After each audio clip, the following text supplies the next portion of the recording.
One thing interesting about that, all of this negative news about Cruz coming out, somebody's getting worried about him. I mean, there's no reason for this stuff to be coming out the way it is with such intensity and frequency if people weren't concerned. But I have to tell you this. When the conversation moves to the Republican establishment and the rules for the convention, don't make a mistake of assuming that the establishment is choosing between Cruz and Trump. The establishment wants neither of them. And I don't care where you look. You can look at Scott Walker's comments. You can look at any number of Republican establishment people. They are salivating for a contested convention. And they're making no bones about the fact that a contested convention gives them the opportunity to pick somebody other than Trump or Cruz. I have a Politico story here which pretty much indicates that the people running the Republican Party and the Republican convention are going to operate under this premise that neither Trump nor Cruz is qualified to be the nominee because neither one of them got to 1237 delegates. It's a story about how we're not going to award the nominee who gets the most delegates if he's short of 1237. The rule is the rule, and it's always been the rule. You got to get a majority, which is 1237, and if you don't, we're not bending the rules to give you the nomination. You've got to get there. And if you don't, then it's contested. Okay, fine. But you don't have to read between the lines in this political story. It is very clear that the power brokers at the convention, the RNC, wherever they are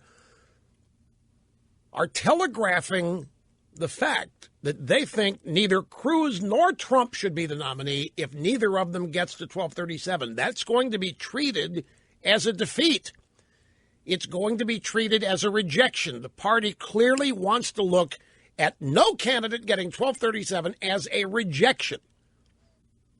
That voters will essentially be saying, we don't want any of these people if none of them got 1237.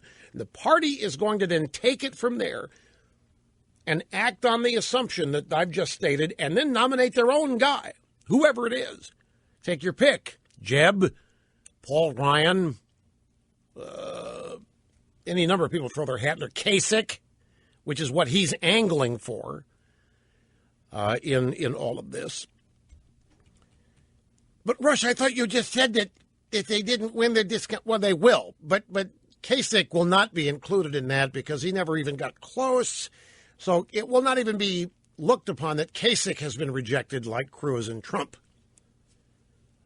have been rejected. And I'm just, you can think that I'm overanalyzing this, but I would caution you not to. You know as well as I do that the power brokers in the Republican Party don't like Trump or Cruz. They especially don't like Cruz. They are much more open to Trump. But if they had their way, it won't be either of them. And they will happily lose the election. They're on record as saying that. In any number of stories, some of them by name, some of them speaking anonymously, but they're making it abundantly clear that they're perfectly happy losing the election while maintaining the existing party structure. If losing the election and maintaining the current party structure, i.e. establishment, if that's what it takes to hold on to the structure, then losing the election is fine with them. And that's the problem with these people from the beginning of the day to the end. They don't care about winning. It's not their priority. Their own personal preferences, their desires, are what matter to them. And that's been the problem all along.